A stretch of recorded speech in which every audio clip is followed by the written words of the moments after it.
Viktor Frankl said, "Everything can be taken from a man but one thing, the last of the human freedoms. To choose one's attitude in any given set of circumstances, to choose one's way." This is Finding Human with Sue Jacksson. Stay tuned for the next hour as Sue explores the human psyche, what makes us tick, and how to live better, more fulfilled and more meaningful lives. Only on 101.9 High FM.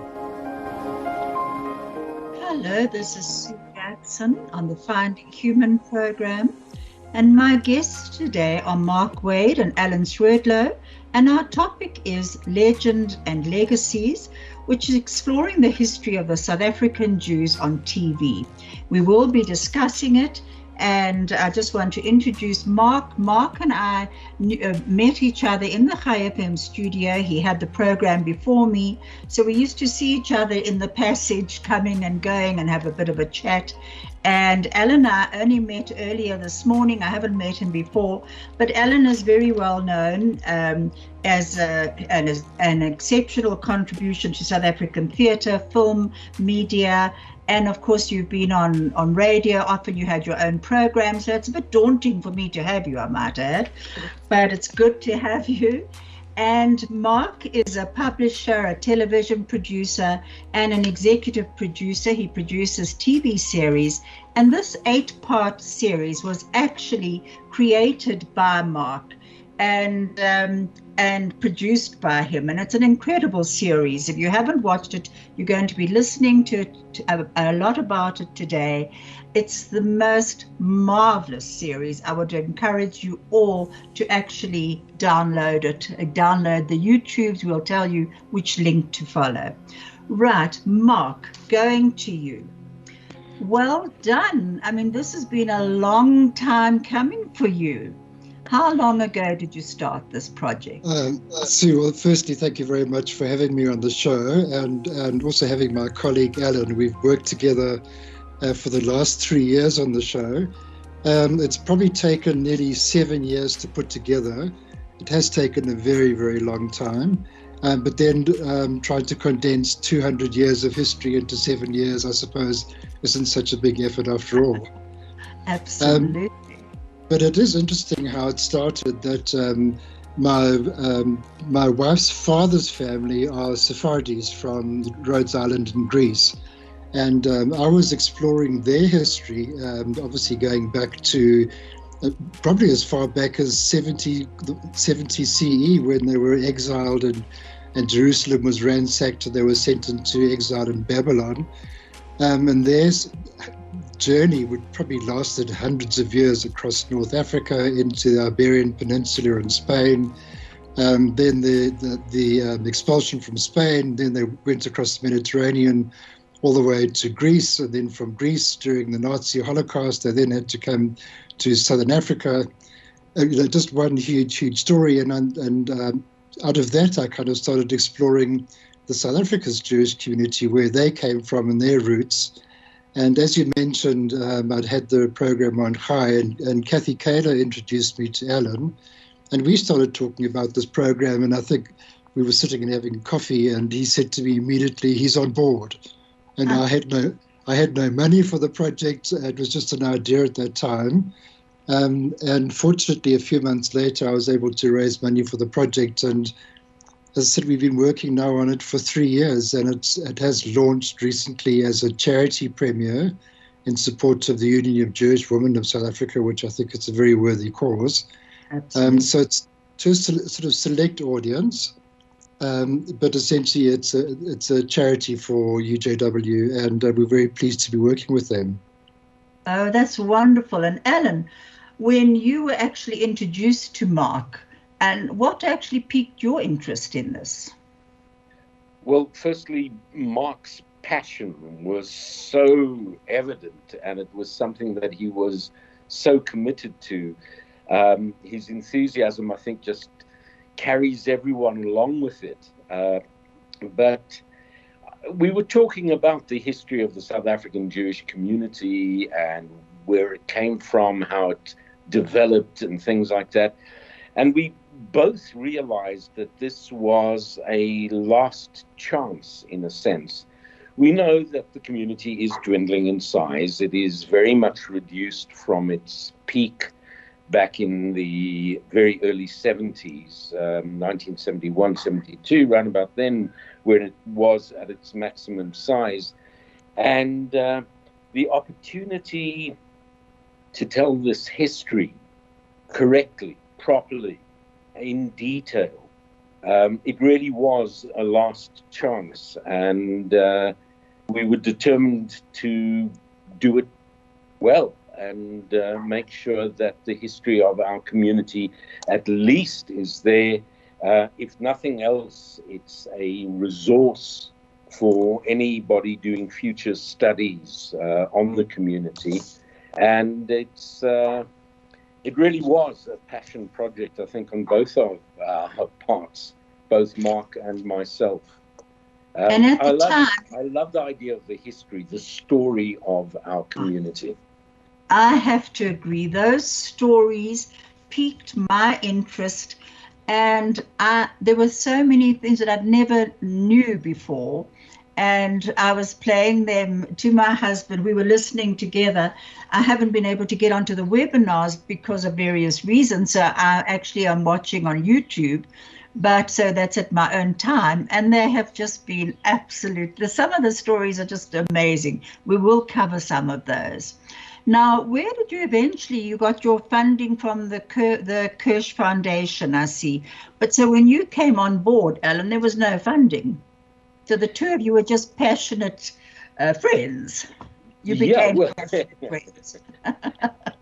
We hoped. I mean, Mark as producer, he was doggedly, despite the indifference and refusal by a lot of significant people in the community who just couldn't understand the necessity for this project.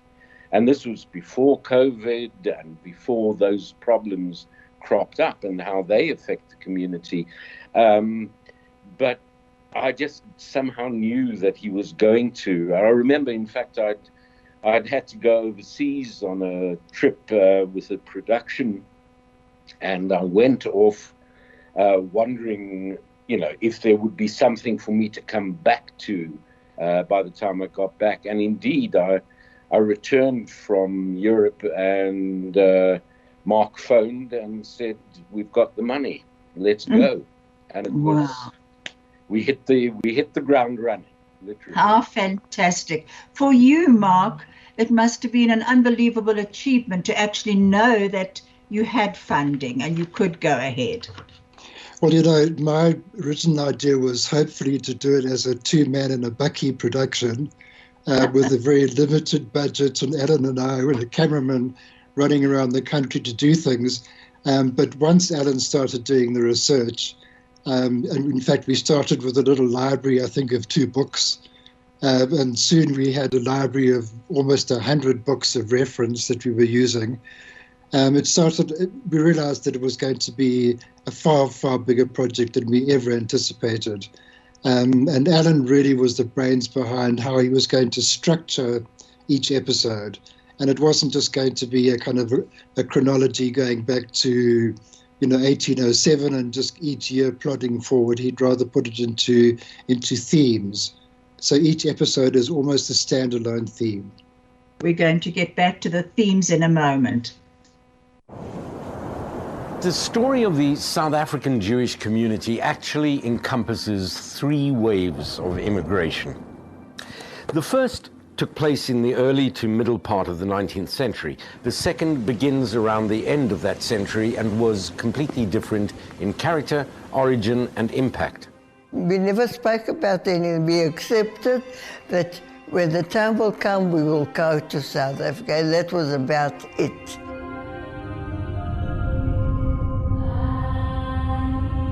The country store, Die Algemene Handelaar, became so much a fixture of rural South Africa that its origins have been largely forgotten.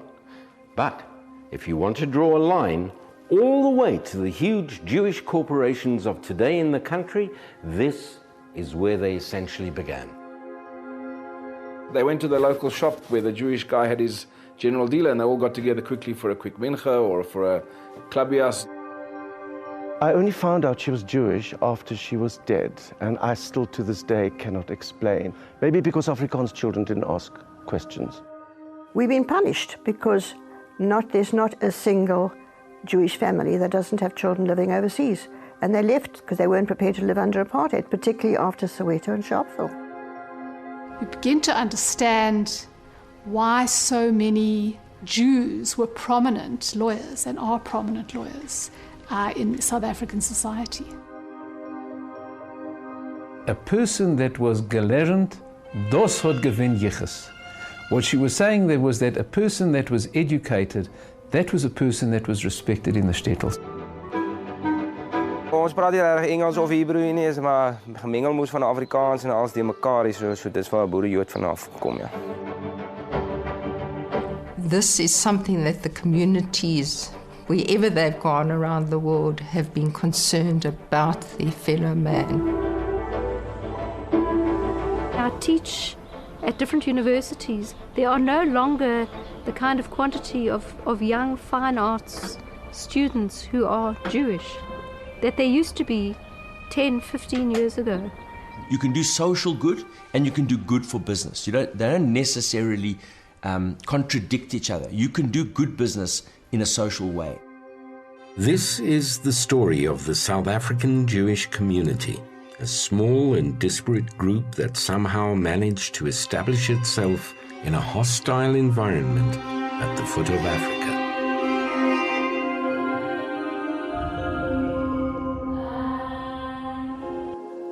This is Finding Human with Sue Jackson, only on 101.9 High FM.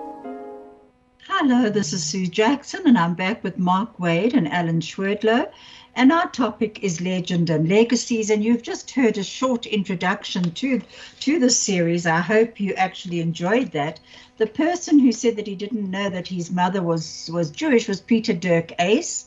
And he actually said he came from two chosen people, the Afrikaans race and the Jewish, and I loved that. Actually, it was great. I hope you all enjoyed that. Mark, you were talking about the different themes that Alan and you discussed, and you were going to put it into themes. How did you choose the themes, Alan? Well, as Mark intimated, the idea of just doing a chronology was going to be fairly boring. And there was so much, but it would become one of those lists. It would become and then, and then, and then.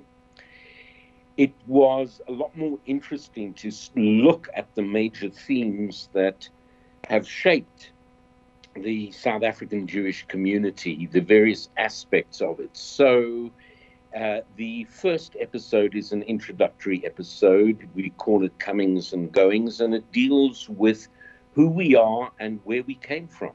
Of course, our backgrounds, how people came here, the immigration. And of course, whilst I was doing the research, it was quite clear that there had been 3 waves of immigration to South Africa of the Jewish people from different parts of the world, and how they affected the community here and eventually became this cohesive Jewish community. Then we looked at matters of course, one of our unique aspects in South Africa is the smokes, the peddler. So it was very clear to see from the smokes we could trace a path all the way to the big Jewish corporations of the present. So that became another episode. We then looked at the functionality of the community and how it actually, it made bricks and mortar of their requirements. So we looked at the various Jewish institutions that were set up, from old-aged homes, orphanages, the schools, the various institutions like the Chevre Kadisha in South Africa. Again, the way that functions is unique in comparison to anywhere else in the world. We looked then at how the community integrated into the civil community around them and how they became part of South Africa as a whole. We also looked at the very difficult and complex aspect of the politics, so how South African jury was involved in the politics of South Africa and also the politics within the community itself. We looked at the great thinkers and writers of the South African Jewish community. It's, in fact, the next episode to be broadcast in this charity premiere screening. It's episode number 6. I'm very proud of my title for that one. I called it Wandering Jews, as in right. Wondering. And we looked at our Nobel Prize winners. I mean, it's way out of proportion within this community. We looked at the writers, the Yiddish writers, the writers in English. We looked at the various teachers and lecturers at the universities, so that ties in. We then, of course, couldn't ignore the contribution of the South African Jewish community to the arts, whether the plastic arts, painting, sculpture, things like that, performing arts, music, all of that gets tied up in one huge episode. And then finally, we had to bring it all together. So the final episode is the here and now and looking towards the future. And it takes the form of a discussion amongst some of the people who have popped up as interview subjects during the course of this series, and then a few new people that we added to the mix. And we allow them to express their viewpoints and their feelings about being a South African Jew now and the way they see the future of the community. So it is the entire arc of our story. And, I love it. Let me just go back to Mark for a moment. Mark, I mean, the episodes, the first one, comings and goings. Second one, give a cook, have a look.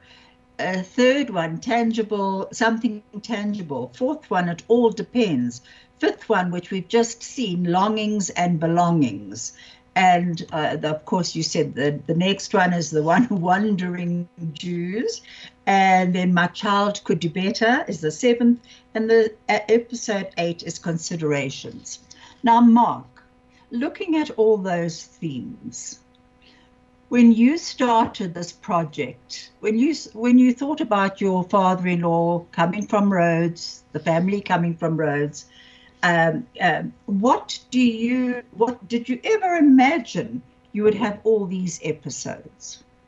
No, not at all. And I actually have a photograph that's on our Facebook page where Alan and I are sitting in this little office, and the entire walls, all 3 walls, are covered in little stickies.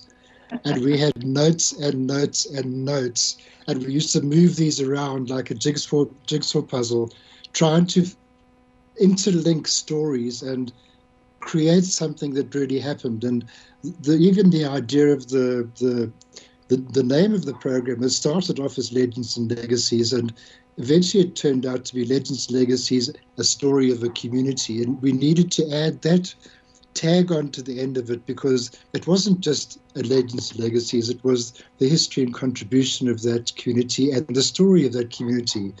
So I actually, in hindsight, went into this whole project very naively. I had this great idea about what I wanted to do, but it was actually Alan who pulled all the ideas together and made it into what it is today. It would never have worked without his input. And, as I said, I had this vague idea how it was going to work, but it wasn't going to work the way I wanted to at all. And it really was Alan's unbelievable input and his research and his writing that turned it into what it is. And Alan is actually wanting to say something. What, yeah, Alan? Well, thank you, Mark. But it was quite interesting when Mark first floated the idea with me. I said to him, but I'm not an historian. I work within theatre largely. I'm a storyteller. And he said, good, tell the story. And that was the real impetus for me when it became that issue of stories. So it has been structured as stories, stories which are going to be forgotten, and stories which need to be preserved. And that was it. It was Mark saying, "Tell the story."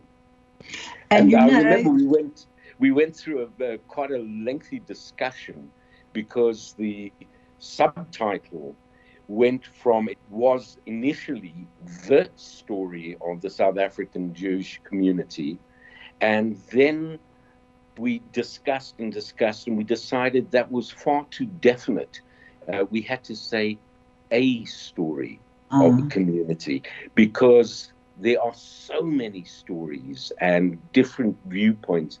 We don't have an agenda. This is something that I wanted. If we have an agenda, it's just to capture that history and have it there for people who want it. And I think that's what I found so incredibly interesting. The story within the story.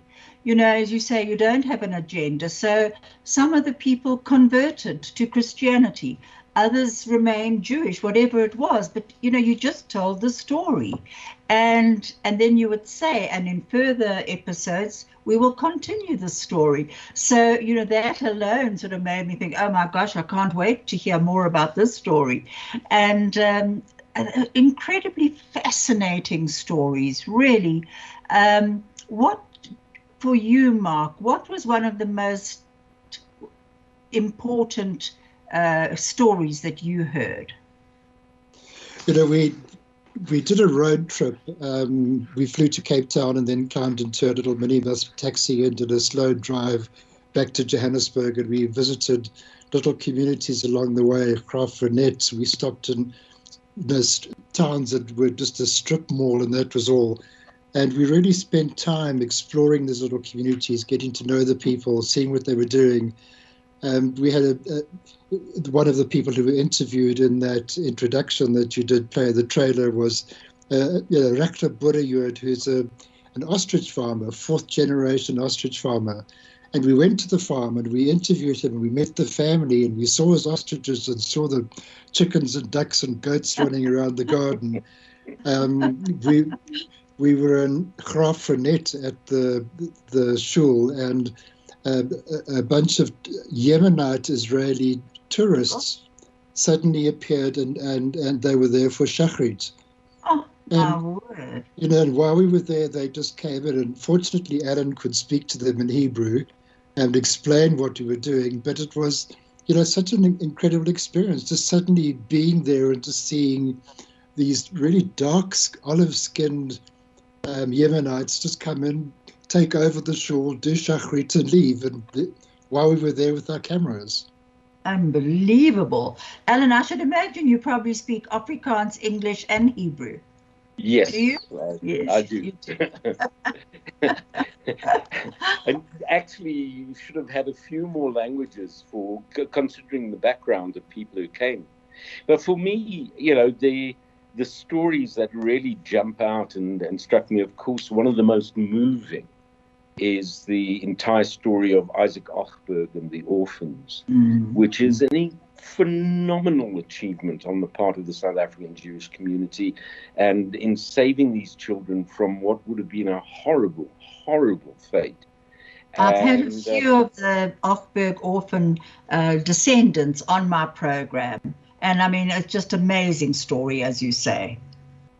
You know, every time I think about it, I kind of choke up and get emotional. I also found that, you know, discovering that it was Max Sonnenberg, the founder of Woolworths, who was responsible for chartering the Stuttgart, the boat. The boat, up the ship. That brought the refugees from Hitler's Germany to South Africa, amongst whom was the mother of Peter Dirk Ace. She was on that boat. She was on the Stuttgart. And with her piano. With her piano. And this piano is now sitting in Berlin, in the Jewish Museum in Berlin, where it belongs. And that story on its own was absolutely marvelous. Did you find anything about yourself in this program, in these series? Did you discover aspects of yourself that you didn't know before? Yes, to a degree. It was, again, as we started writing the piece, I said to Mark that we needed to make it personal. And I looked at, the few relics that we have from my family. And amongst them was my great-grandmother's passport, which brought her and two of her daughters to South Africa. And it always interested me because stamped across the front where normally you'd sign, the signature of the bearer would be, was a Russian word, which was stamped, which I later found out meant illiterate. And underneath, written in English, was can't write. Now, I knew that my great-grandmother, I never knew her personally. She had passed before I was born, but I knew that she was very literate, in fact, and used to write poetry and things like that. So I suddenly got into this whole thing. What was this literacy business? And it was part of the story of the South African Jewish community, because people coming from the Pale of Settlement, people coming from that area of the Russian Empire where Jews were allowed to live, were predominantly Yiddish speakers. And when they came to South Africa, Yiddish was not recognized as a language. And these people were immediately deemed illiterate. And it demoted them in social standing. It made things difficult for them to actually get citizenship in South Africa, things like that. So that personal aspect, discovering that story, the pieces falling into place and coming together, suddenly understanding that my little story of my great-grandmother was actually the same story that so many of the people in South Africa had experienced and been through. Also, yes, I was confronted with, my attitude towards the South African Jewish community and how I felt about them. And it's that weird thing. Sometimes the Jewish community is that strange uncle who embarrasses you at the family get-togethers. And then sometimes it's the member of the family whom you are so proud of because of what they have achieved. And you climb both Nachas and Yeches all at the same time. And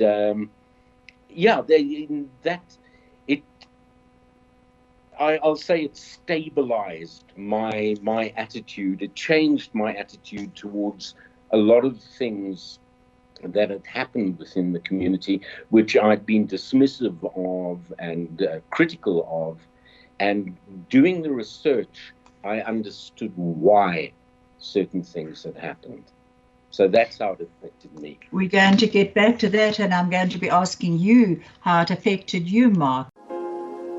This is Finding Human with Sue Jackson, only on 101.9 High FM.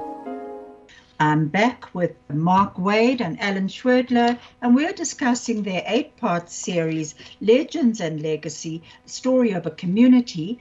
And time is running very fast. But Mark, how has it actually impacted you, this series? What have you learned about yourself? Well, from my point of view, I'm a converted Orthodox Jew. So to me, the world of South African Jewry is relatively new.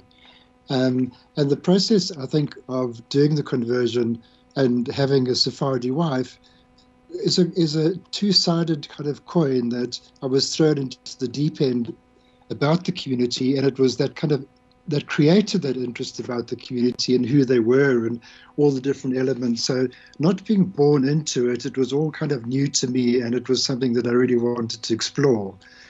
So in that exploration of the community, I really went into two sides, from sort of the halakha point of view and the personality point of view, and those two elements became a very interesting combination going forward.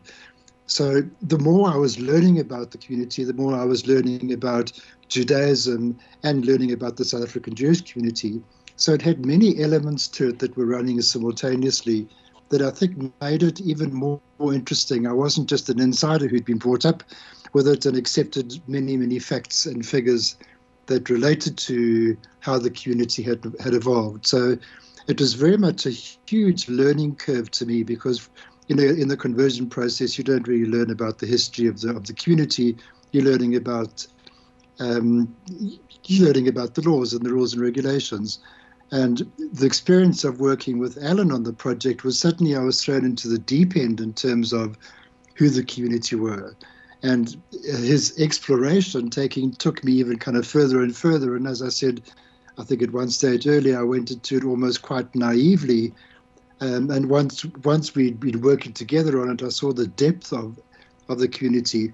You know, it wasn't just the 4 or 5 people who'd won Nobel Prizes. It wasn't the 4 or 5 people who'd been knighted as landlords. It wasn't the 4 or 5 people who'd achieved other things, great things along the way, the retailers, the smokers. It wasn't very simplistic. It was actually a very complex story.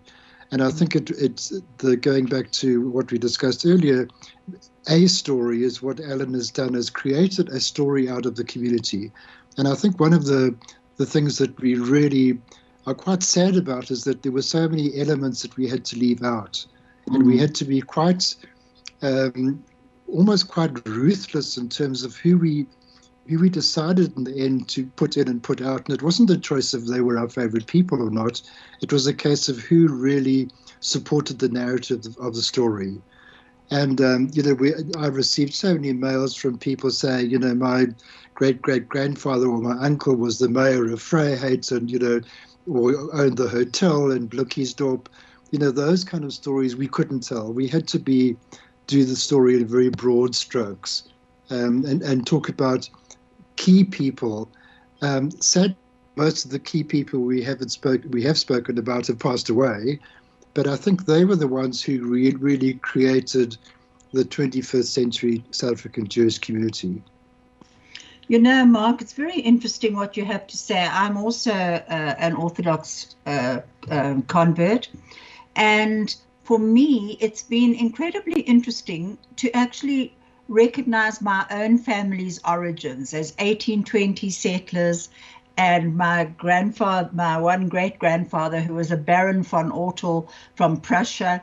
And it's actually made me think I must look, although we have got a lot on our family history, but at the same time, it's made me incredibly proud to be part of the Jewish community because there's just so much to it. And I want to read you something that came from Peter Bailey in Israel.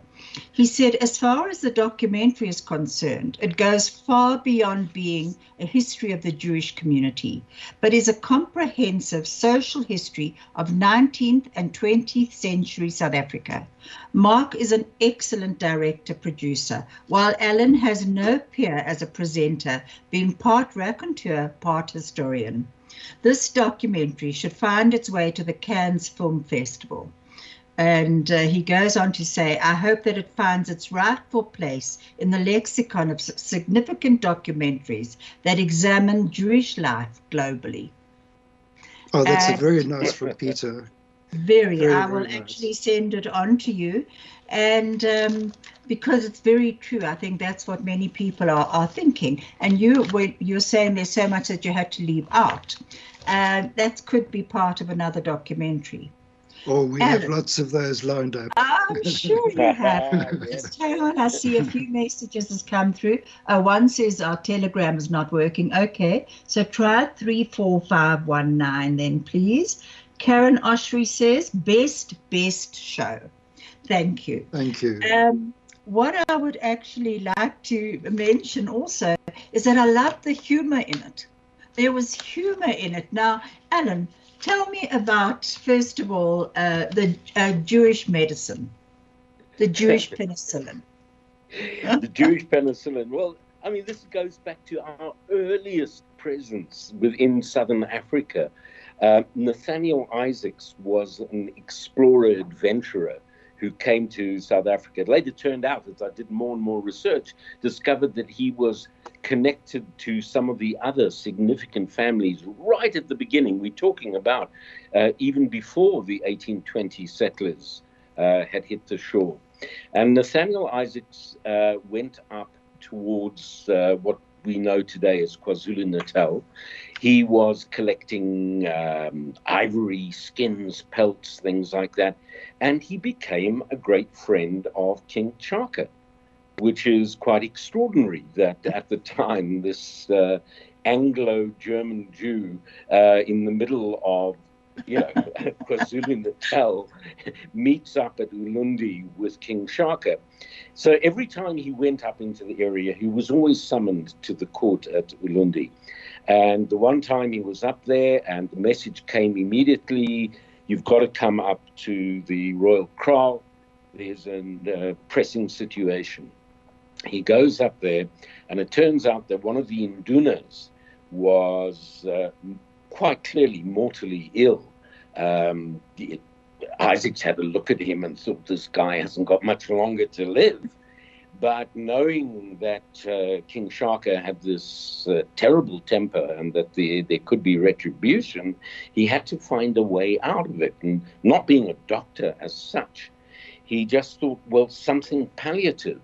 And he summoned a couple of the women from the royal court and went to their cooking area, and he taught them how to make chicken soup, Jewish penicillin, which they fed to the unfortunate Induna, and he rallied, which, as I say, proves every Jewish mother correct. He came around, things looked okay, but it was only temporary, and he later succumbed to his disease, but by which time Nathaniel Isaacs was very sensibly far away. But he didn't have to be thrown off a rock. It's the first recorded prescription of Jewish penicillin in South Africa. It's in his book that he wrote about his adventures in Southern Africa. That's wonderful. We'll get back to that now. Thank you, Craig. This is Finding Human with Sue Jackson, only on 101.9 High FM. I'm back with Alan Swerdlow and Mark Wade, and we have been talking about legends and legacies, a story of a community. I hope you've enjoyed it. Craig is already saying wrap up, but we have so much more to talk about. Mark, are you able to come back on my program, and you too, Alan, because we've got so much more to talk about? Oh, we'd really love to. Good. I'll be in contact with you straight after the program. Craig is saying wrap up, but I would just like to say that I think that this Legends and Legacies is something that everybody should actually subscribe to. It's really worth it. And the music, just tell me quickly, Mark, where did you choose the music from? So the music was written by an old college friend of mine, believe it or not, called Neil Solomon. We were at art school together. I think it's about 45 years ago. And Neil happens to live in the same suburb, and we've been great friends for years. And I had approached him. Neil's written a lot of music for TV and film. And we discussed the project, and Alan very much directed him in terms of how he saw the music working.